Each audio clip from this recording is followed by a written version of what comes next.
नमस्कार, मैं हूँ रुचि शर्मा। वेब3 की तमाम बड़ी खबरें लेकर हाजिर हैं हम। गैलेक्सी डिजिटल के माइकल नोवोग्राट्स और एनिमोगा ब्रांड्स के को-फाउंडर यात्सू ने 1708 के स्ट्राडिवैरियस वायलिन को टोकनाइज किया है, जिसका उपयोग मल्टी-मिलियन डॉलर लोन के लिए कोलैटरल के रूप में किया जाएगा। 4 जून को गैलेक्सी ने कथित तौर पर सू को एक अनडिस्क्लोज अमाउंट उधार दिया, जिसने अपने स्वामित्व वाले 316 साल पुराने वायलिन को कोलैटरल के रूप में इस्तेमाल किया। डिजिटल एसेट फर्म ने वायलिन को एनएफटी में बदल दिया और एनएफटी और फिजिकल वर्जन को तब तक अपने पास रखेगी जब तक कि सू लोन का निपटान नहीं कर देते। गैलेक्सी और सू ने लोन अमाउंट साझा नहीं किया, लेकिन उन्होंने कहा कि ये मिलियंस में है। कॉन्ग बेस्ड कस्टोडियन तक वायलिन को अपने पास रखेगा जब तक सू और गैलेक्सी इसे अपनी हिरासत से हटाने पर हस्ताक्षर नहीं कर देते।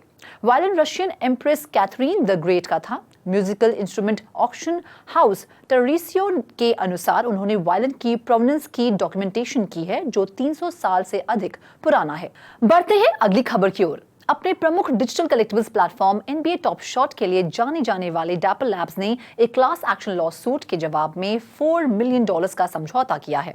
प्लेंटिफ्स ने तर्क दिया कि डैपल लैब्स द्वारा जारी किए गए NFT को सिक्योरिटीज के रूप में क्लासिफाई किया जाना चाहिए। इस सेटलमेंट में न केवल प्लेंटिफ्स के लिए मॉनेटरी रिलीफ शामिल है, बल्कि लीगल फीस भी शामिल है। इसके साथ साथ ही भविष्य में किसी भी क्लेम को रोकता है कि अगर अप्रूव हो तो NBA top shot NFTs securities हैं। मुकदमे की प्रगति डैपल लैब्स द्वारा विकसित फ्लो ब्लॉकचेन की प्रकृति से काफी प्रभावित थी।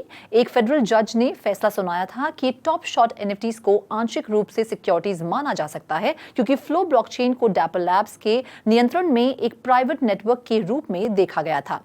ये बिटकॉइन और इथेरियम जैसे अधिक डिसेंट्रलाइज्ड नेटवर्क्स के विपरीत है, जिन्हें किसी एक एंटिटी द्वारा नियंत्रित नहीं किया जाता है। डैपल लैब्स ने लगातार इस बात पर जोर दिया है कि फ्लो ब्लॉकचेन डिसेंट्रलाइज है, जिसे इंडिपेंडेंट फ्लो फाउंडेशन द्वारा बनाए रखा जाता है। समझौते के अनुसार डैपल लैब्स अपने फ्लो टोकन को फ्लो फाउंडेशन को सौंप देगा, जिससे नेटवर्क की ऑपरेशनल इंडिपेंडेंस सुरक्षित रहेगी। बाकी अहम खबरों के लिए करते हैं विशाखा का रुख। थाईलैंड के एसईसी ने देश में पहला बिटकॉइन एक्सचेंज ट्रेडेड फंड शुरू करने के लिए अपनी मंजूरी दे दी है। बैंकॉक पोस्ट के अनुसार थाई एसईसी ने asset manager one asset management को बिटकॉइन ETF शुरू करने के लिए मंजूरी दी है। वन बिटकॉइन ETF फंड 31 मई से 6 जून के बीच वितरित किया जाना है।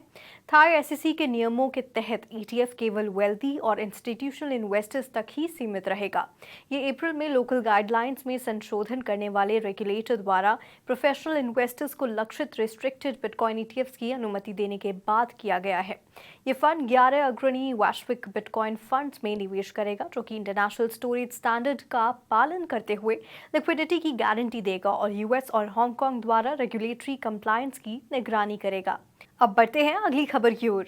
US में एक पॉपुलर क्रिप्टो एक्सचेंज कॉइनबेस ने एक ब्लॉग पोस्ट में फेयरशेक सुपर पॉलिटिकल एक्शन कमेटी को अतिरिक्त $25 मिलियन का डोनेशन देने की घोषणा की। कॉइनबेस ने कहा कि इस फंड का उद्देश्य क्रिप्टो समर्थक उम्मीदवारों का चुनाव करना और क्रिप्टो उपयोगकर्ताओं के अधिकारों की रक्षा करना है। इस नवीनतम योगदान के साथ फेयरशेक और उसके सहयोगियों ने इस इलेक्शन साइकिल में कुल $160 मिलियन जुटाए हैं, जिससे कि ये सबसे बड़े सुपर पैक में से एक बन गया। ये डोनेशन लेजिस्लेटिव और जुडिशियल मीन्स के माध्यम से रेगुलेटरी क्लैरिटी को गति देने की कॉइनबेस की रणनीति को दर्शाता है। कॉइनबेस के CEO ब्रायन आर्मस्ट्रॉन्ग ने विधायी गतिरोध को दूर करने और इंडस्ट्री के विकास को सुनिश्चित करने के लिए प्रो क्रिप्टो उम्मीदवारों को चुनने के महत्व पर जोर दिया। Over to you Roshni. Binance ने घोषणा की है कि वो 30 जून 2024 को माइका स्टेबलकॉइन नियमों को लागू करेगा। नई रेगुलेशन रिक्वायरमेंट्स यूरोपियन मार्केट में अनरेगुलेटेड स्टेबल कॉइन्स को प्रतिबंधित करेगी और बाइनेंस एक्सचेंज प्लेटफॉर्म उन्हें रेगुलेट होने के लिए अनुकूल परिस्थितियां प्रदान करेगा। बाइनेंस ने कहा कि वो यूरोपियन इकोनॉमिक एरिया में अपने कस्टमर्स के लिए माइका स्टेबलकॉइन नियमों को लागू करना शुरू कर देगा, जिसकी वजह से संबंधित डिजिटल एसेट्स और ट्रेडिंग पेयर्स प्रभावित होंगे। ट्रेडिंग वॉल्यूम के हिसाब से सबसे बड़े एक्सचेंज प्लेटफॉर्म ने रीजनल रेगुलेशंस और रिक्वायरमेंट्स का पालन करने के लिए लगातार प्रयास किए हैं। ये stable coin regulation unauthorised stable coin तक पहुंच को प्रतिबंधित करके एक्सचेंज प्लेटफॉर्म पर निवेशकों की रक्षा करेगा। तो आज के इस खास सेगमेंट में फिलहाल इतना ही। ऐसी वेब3 से जुड़ी खबरों के लिए देखते रहिए 3.0 ऐसी और ज़्यादा अपडेट्स के लिए हमारी वेबसाइट www.3versetv.io पर लॉग ऑन करें या फिर स्कैन करें QR कोड। Thank you.